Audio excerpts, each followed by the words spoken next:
Welcome to the second episode of The World, Proven Famous Conspiracies in the History of the World. History is full of catastrophic reversals, grand plans that can't succeed and then are defeated by their own magnitude. Never has a great loss been so complete, so bloody and so fatal as at Athens in the 7th century BC. At such a time it was not just the tale of a botched attempt at coup and the aftermath. There lies the fall of a mighty power, too. Its story is the story of a sacred vow broken, a temple sanctuary defiled by a massacre, and a political curse that would torment one of Greece's most powerful families for centuries to come.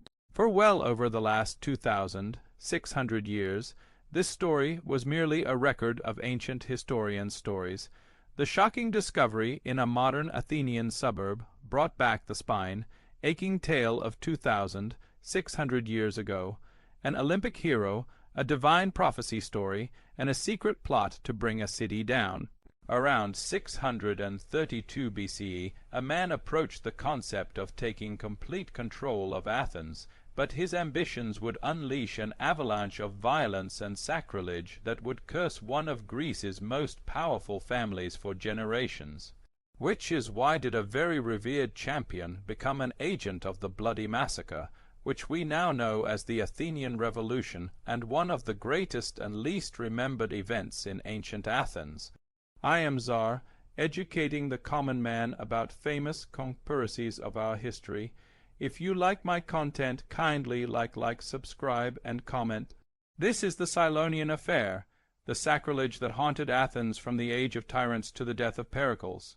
In 632 BC, Cylon, a former Olympic victor, attempted to seize the Acropolis and install himself as the tyrant of Athens. He believed a prophecy from the oracle of Delphi guaranteed his success. He was wrong. We uncover the brutal end of the Cylonian conspiracy. We watch as the Archon Megacles surrounds the rebels in the Temple of Athena. Here is the full, deep-dive investigative dossier on the Cylonian affair, the bloody, original sin of Athenian history, told in the Czar and Truth style. The major names in this famous conspiracy. Every great tragedy requires a hero and a villain, but in this story both men were villains. The usurper, Cylon of Athens, he was the golden boy of his generation, a nobleman, young, charismatic, and physically perfect. In 640 BCE, he won the Diaulos, the double, stadium race at the Olympic Games. In the ancient world, an Olympic victor was seen as touched by the gods, someone who possessed arid excellence. He believed this divine favor meant he was destined to rule. The executioner was Megacles the Alcmaeonid. He was the Archon Eponymous, the chief magistrate/president of Athens for the year 632 BCE. He was the head of the Alcmaeonid family, a clan immensely powerful but arrogant. He represented the old guard, the established aristocracy who would kill to keep their power. The financier was Thegenes of Megara, the tyrant of the neighboring city, state of Megara. He was Cylon's father in law.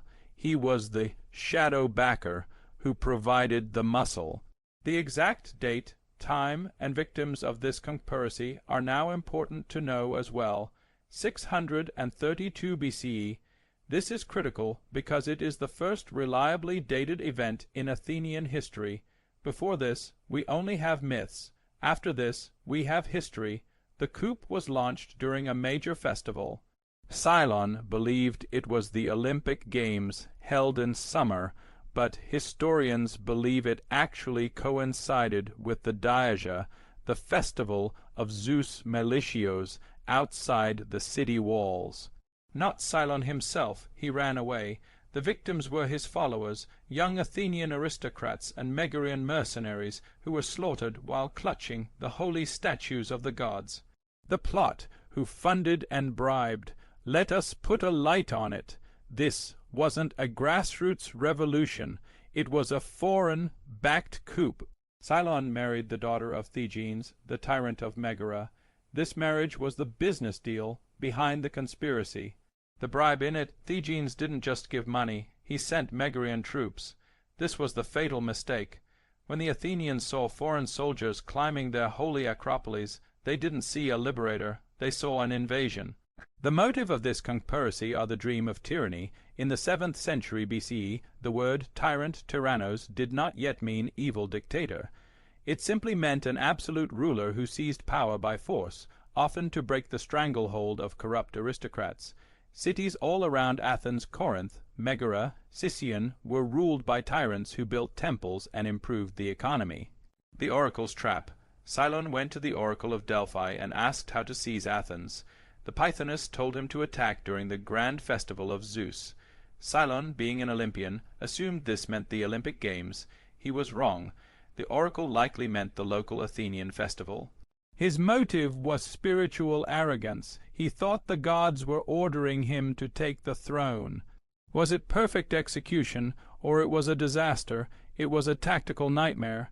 Cylon and his troops successfully seized the Acropolis, the high fortified rock in the center of the city.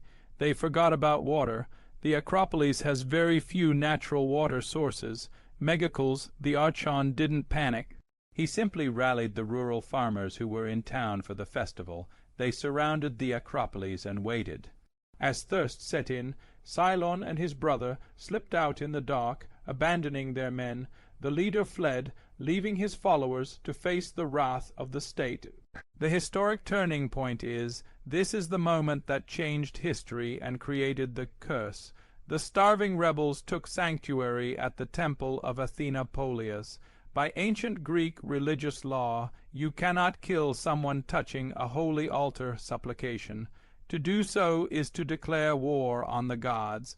The rebels agreed to come down and stand trial, but they didn't trust Megacles. To stay safe, they tied a long, braided thread to the statue of Athena and held onto the end of it as they walked down the hill. As long as they held the thread, they were physically connected to the goddess. Halfway down, near the sanctuary of the Eumenides, the Furies, the thread broke, or Megacles ordered it cut. Megacles shouted that the goddess had rejected them. His men stoned and butchered the rebels right there on the holy ground. This event created the curse of the Alcmeonids.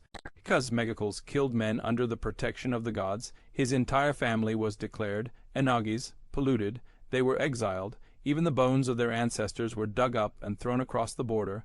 This curse haunted Athens for 300 years.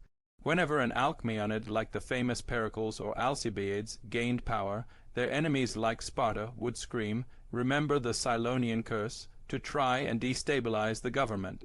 The geopolitical and political motives changed after this are, the chaos following the massacre was so bad that Athens realized they couldn't rely on blood feuds anymore. This crisis led directly to the appointment of Draco, the harsh lawgiver, in 621 BCE to write the first constitution.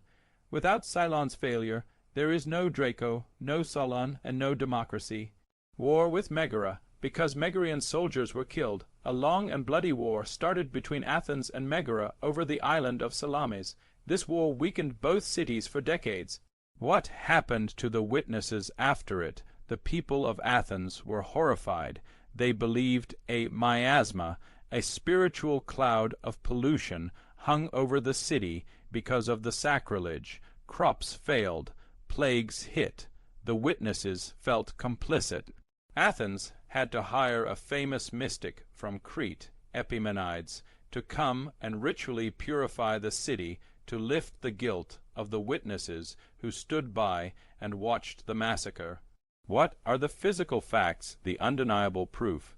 For centuries, this was just a story in Herodotus. Then, in 2016, the earth finally testified. The Phaleron Delta necropolis. During construction of a new library and opera house in Athens, archaeologists discovered a massive grave containing 80 skeletons. The evidence is they were all young, healthy men fighters. They were buried around 632 BC. Carbon dating matches the event exactly. The smoking gun is 36 of them were buried with iron shackles still around their wrists. Some were executed with a blow to the head. Others were stoned face down. These are almost certainly the Cylonian conspirators. We are looking at the actual bodies of the men Megacles murdered. There is no Duke of Alcmeonid living in London or New York today. The family that carried the curse dissolved into the general population of Europe and the Mediterranean around 2,400 years ago. However, the curse worked. The specific name Alcmeonid was erased from history, just as the oracle predicted.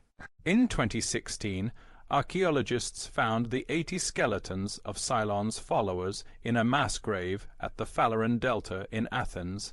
Scientists are currently studying the DNA from these skeletons.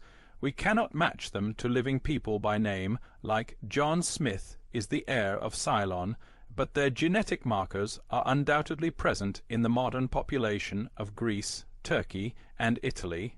But out of the smoke and mirrors of this bloody conspiracy, an unexpected pattern grew. To be very blunt, was that there was a massive act of Holocaust on the Acropolis, and an act which shattered the legitimacy of the old upper management.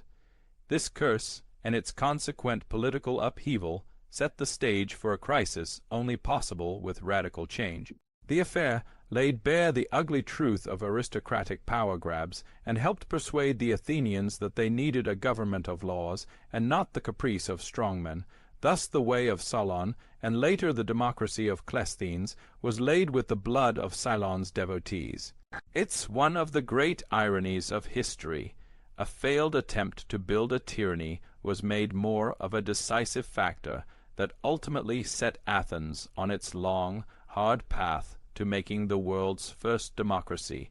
Cylon tells a chilling tale that sometimes history's greatest victories lay with its ghastly tragedies. The story is often the cruelest. Was Cylon a power-hungry traitor who got what he earned? Or was he a misguided revolutionary whose defeat accidentally sparked one of history's key political movements? And if you'd like to dig into the dark secrets and repressed stories of the ancient world, look for a way to subscribe and hit those notification bells so you don't overlook our next investigation. Thanks for watching.